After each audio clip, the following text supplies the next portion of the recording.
no solamente en la cuestión de la conciencia ambiental, sino también los hábitos y las conductas que hemos adoptado en este tema de cultura ambiental, y hablar un poco de los lugares en donde podemos seguir poniendo nuestro granito de arena, ya sea puntos de reciclaje, tiendas o mercados ecosustentables o ecosocial sustentables.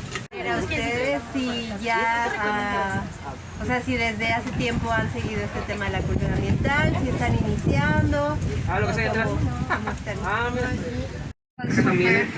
Saber qué paquetes al final del día estos empaques no son reciclables y terminan en un relleno sanitario. Entonces, como crear la conciencia de que es, o sea, ya no es nomás reciclar, es consumo, que no consumo, o sea, como cambiar tus hábitos de consumo, aunque ya no compres las galletas o ya no compres las cosas, pero sabes que al final del día estás poniendo un granito de arena para de alguna manera hacer la presión para que los fabricantes vayan buscando la manera de cambiar la manera de darnos el producto, ¿no? Tiene que haber un cambio, sí o sí tiene que haber un cambio, pero solo lo vamos a lograr si nosotros dejamos de consumir sus productos. ¿Qué te pareció? Ok, bueno, entonces me voy a iniciar presentando Cero Basura Yucatán, sobre todo. Cero Basura Yucatán es una organización sin fines de lucro. Es una asociación civil que se fundó en el 2018 y nació con la inquietud de 4 personas, así que querían hacer más en el tema ambiental y que no encontraban muchos espacios en donde poder tomar estas pláticas o ir impartir estas pláticas para poder adoptar estas conductas ambientales. Entonces fuimos 4 mujeres que queríamos hacer un poco más de lo que hacíamos en nuestras casas, queríamos tener mucha influencia en empresas, en escuelas, en gobierno, y pensábamos que si solo éramos personas así, individuos, pues no íbamos a tener mucho empuje, no nos iban a hacer tanto caso. Entonces fue cuando decidimos que la alternativa era fundar una asociación que tuviera un poco más de fuerza y un poco más de influencia en la sociedad. Así fue como en el 2018 nos juntamos y creamos la Asociación Civil Cero Basura Yucatán, y ahí fue donde nosotras empezamos a investigar qué era lo que ya había y lo que no había en nuestra Mérida en cuestión ambiental, ¿no?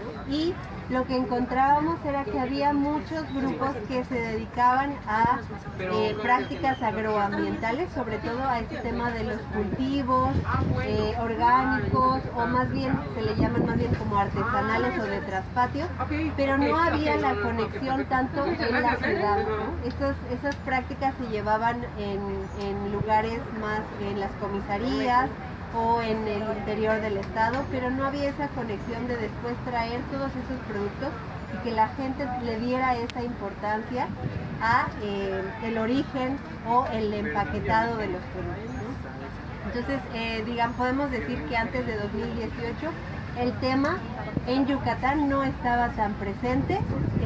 En la Ciudad de México nosotras sí encontrábamos algunos proyectos ya de mercados ceros o mercados de artesanos, todo este tema que tenía otros nombres, pero todavía no terminaba de embonar tanto en la cultura cero basura o en la cultura ambiental, ¿no? Afortunadamente en 2018 vimos que las personas se empezaban a interesar un poco más en esto y creamos como que una ola entre las asociaciones o organizaciones que existíamos en ese momento. Creamos una ola en donde fuimos compartiendo este mensaje, creando muchas actividades. Una de ellas hicimos una práctica de ir al supermercado con las personas para mostrarles cuáles eran las alternativas que podíamos tomar en nuestra compra, ¿no? Porque lo ideal sería que todo viniera sin empaque, que todo viniera de lugares de buen origen con sus prácticas diarias, pero a veces la cotidianidad no nos permite comprar en este tipo de mercados, ¿no? Entonces también había que adaptar estas conductas al supermercado o al día a día en donde estuviéramos, ¿no? Entonces, también en este año se sumaron muchas prácticas del gobierno. De hecho, creo que fue el presidente municipal que lanzó en ese año también una iniciativa que era Basura Cero. Nosotros somos Cero Basura y la iniciativa del gobierno era Basura Cero, ¿no? Que fue donde empezaron a abrir estos centros de reciclaje o los puntos de acopio para llevarlo a reciclaje, exacto, del punto verde.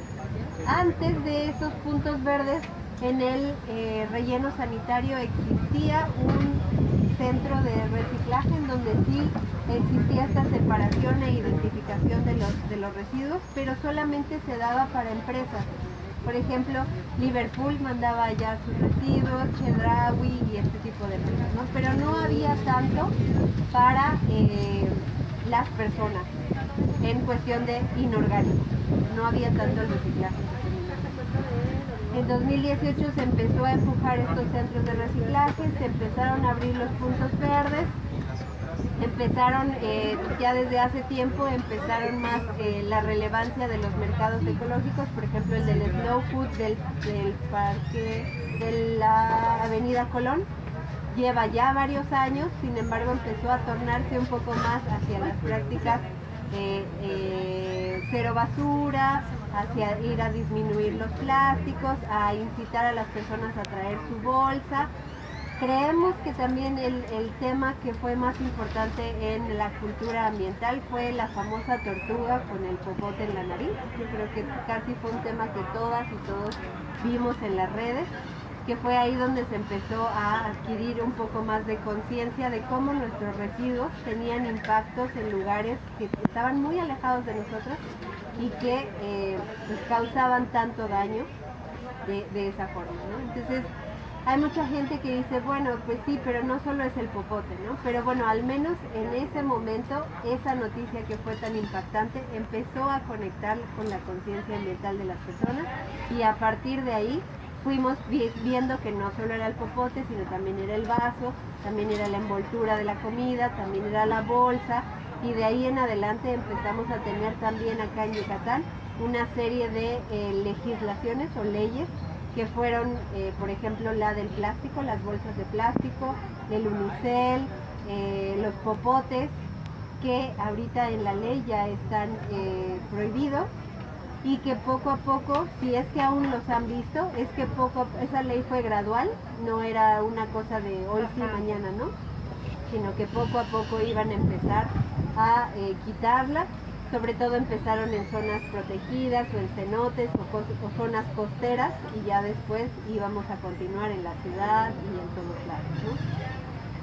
¿Qué fue lo que pasó después? Pues que nos vino la pandemia y fue muy complicado seguir con estas prácticas porque el plástico nos ofrecía una falsa seguridad, ¿no? La falsa seguridad de que si venía en plástico no tenía virus.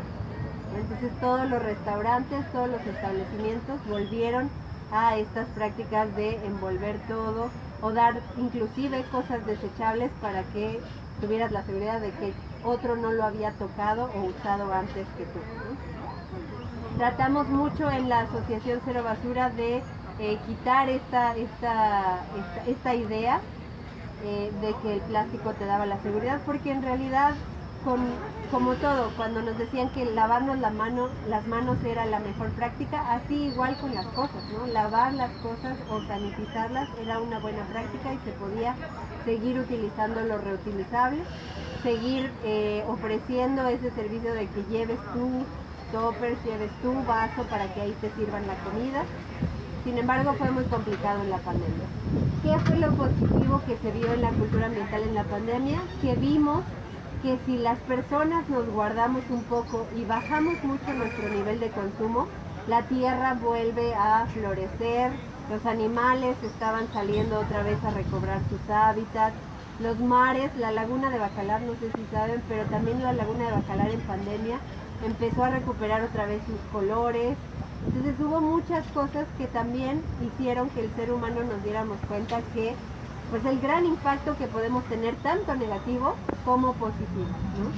Entonces, a pesar de que en pandemia sí hubo retrocesos en cuestión ambiental, tuvimos también algunos conectes en nuestra conciencia y vimos que podemos hacer también el cambio de forma positiva. En estos últimos años que hemos ya más o menos salido y reactivado después de pandemia, bueno, no se ha acabado, pero ya que empezamos otra vez con las actividades un poco más de forma más regular, creo que al menos acá en Mérida sí se le ha puesto el pie en el acelerador, porque hemos visto muchísimos programas de reforestaciones, de adopciones de árboles.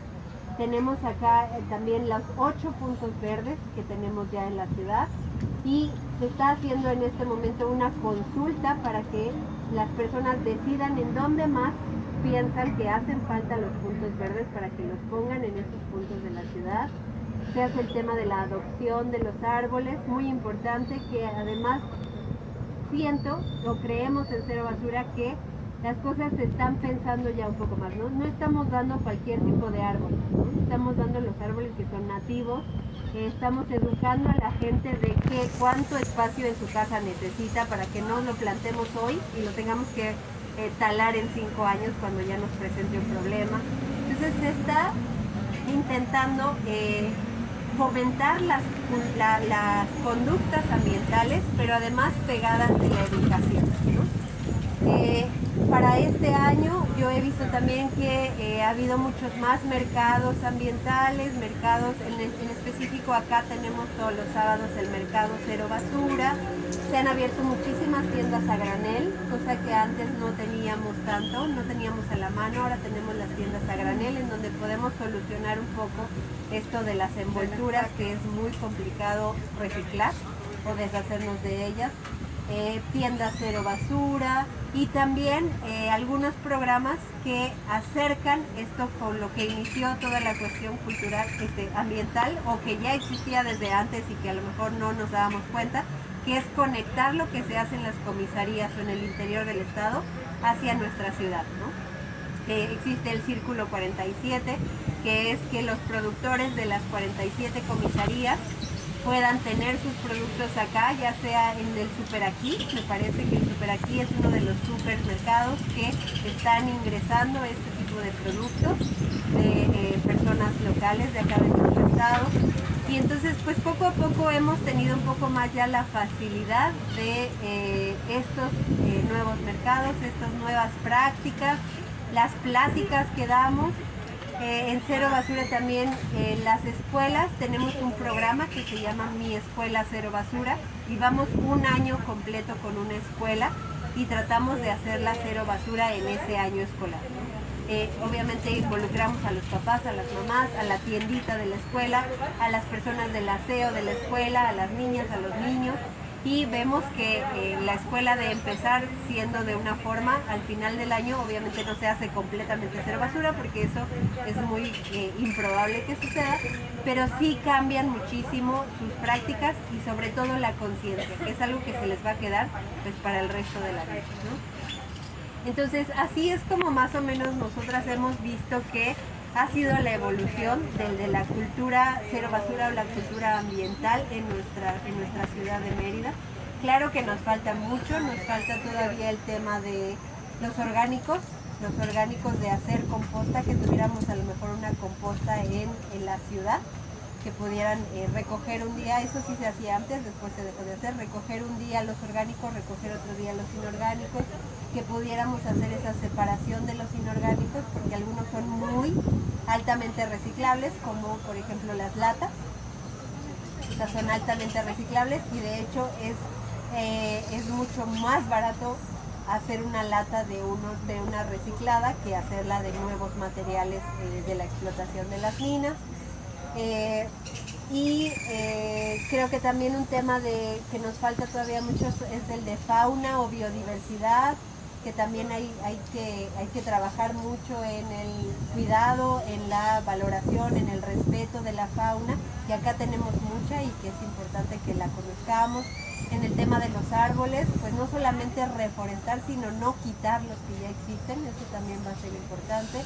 Y el reto más sonado o el que nosotras hemos escuchado más es el tema de la urbanización. ¿no? Porque pues, hemos visto que hay más gente que migra hacia Mérida y se están abriendo muchísimos fraccionamientos, muchísimos edificios y de pronto no respetan tanto pues el entorno, ¿no? El entorno que de nuestra ciudad, que es pues con agua abajo de nosotros, con muchos árboles pequeños, con árboles nativos, con fauna que existe en esos lugares. Entonces sin duda nos falta mucho hacia adelante en los retos de la cultura ambiental, pero sí hemos visto un gran avance, hemos visto signos muy claros de el avance en la cultura ambiental en nuestra ciudad o en nuestro estado. Algunos temas de cero basura que me comentaba, nosotras vamos a seguir ya un poco más, con pandemia también frenamos nuestras actividades, pero vamos a seguir un poco más haciendo estas cosas del supermercado sin basura o haciendo los directorios de los lugares en donde podemos encontrar compras a granel, compras sin envolturas, que el origen importe de dónde vienen las cosas, hacia dónde las puedo llevar cuando ya las dejo de usar y todas estas prácticas que tenemos que seguir impulsando, sobre todo pues para que la ciudad pueda avanzar en temas de ambiente. El ideal, el que digamos que es el menos malo. Ajá. Y el que de plano es como engañoso, como tú dices, no estoy haciendo nada, pero creo que estoy haciendo algo, sí. ¿No? En el tema de la popó, el ideal es hacer composta con nuestra mano. Todo, y de hecho con la humana también. O sea, el tema de tener un inodoro es de las peores ideas que se nos ha ocurrido a los seres humanos, ¿no? ¿Por qué? Porque nuestras heces fecales no deberían de irse al agua. O sea, porque pues tienen parásitos y también porque cuando le jalamos al agua, pues son 6 litros de agua que solo sirvieron para que nuestra popó se fuera a otro lado, ¿no? Entonces esa agua que era potable no debería de haberse usado para eso, ¿no? Y sobre todo porque existen otras alternativas, que siempre ha sido la alternativa de los baños secos, que para los humanos pues es solamente este tema de la composta en donde echas después ceniza u hojas o tierra y entonces esta composta con el paso del tiempo se va a biodegradar porque pues al final son residuos orgánicos de las personas. Y lo mismo pasa para los perritos y los gatitos.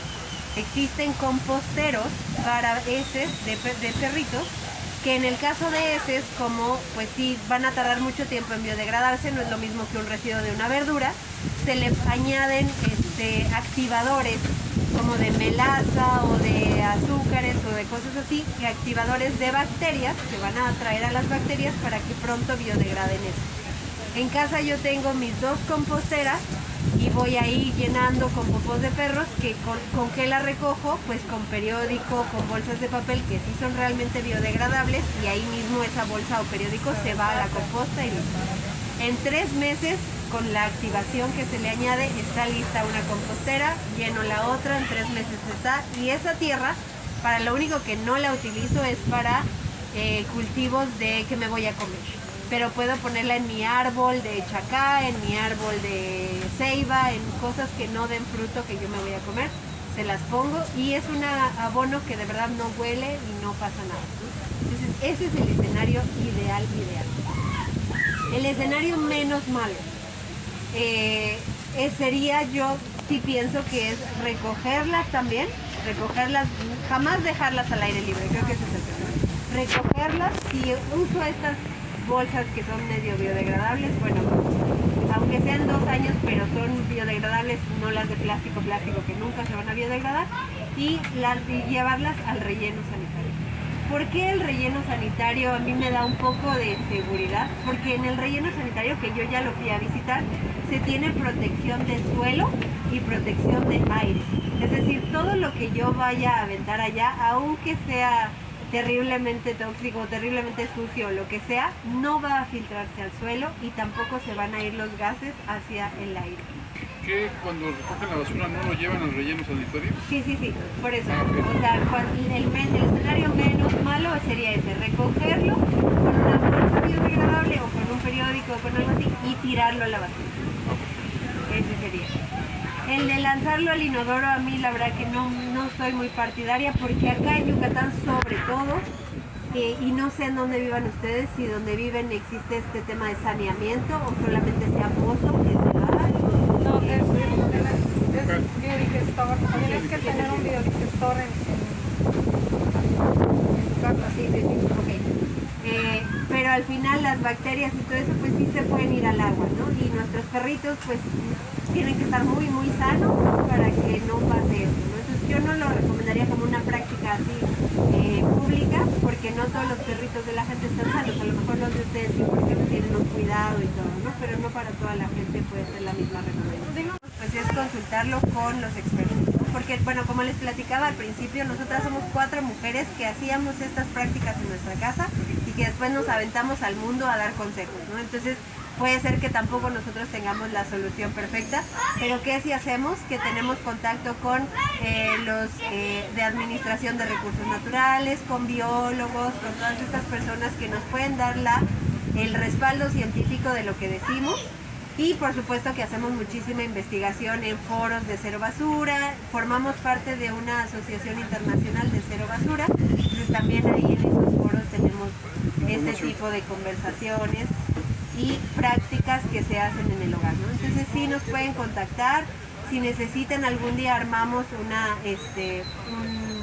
una reunión en donde podamos conversar sobre todas esas dudas y armar ese ecotips que ustedes quieren armar para que podamos apoyarles y sobre todo pues a lo mejor si ya lo hicieron que después nos permitan también nosotras compartirlo, ¿no?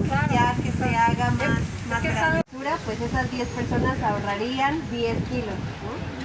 Pero si 100 personas solamente disminuyeran el 10%, que serían 100 gramos, pero fueran 100 personas, harían mucho más que esas 10 personas perfectas que no hacen ni un gramo de azúcar. Entonces, esto tiene que ser grande, aunque sea solamente acciones que no parecen tan relevantes. Pero si somos muchas personas las que hacemos, aunque sea un poquito, ese 10% va a ser mucho más. Va a ser mucho más que si solamente yo no hago nada de basura. Si no lo necesito, nada, ¿no? Después venimos con reusar, que ya sería, bueno, sí lo necesito, pero va a ser algo que me va a durar por mucho tiempo, que lo voy a poder usar, o sea, que va a valer la pena que se haya hecho porque lo voy a usar muchas veces. Podemos después reducir también, que sí, ok, necesito esto, pero puedo reducir la huella de lo que tiene, o puedo reducirlo en cantidad. Después, si nos vamos en resumen, sería reparar o recircular, todo este tema de las demás personas a lo mejor pueden darle una segunda vida a lo que yo tengo, y hasta después viene reciclar, ¿no? Entonces, si reciclar está hasta acá, hay varias otras acciones que puedo hacer antes y que son más benéficas.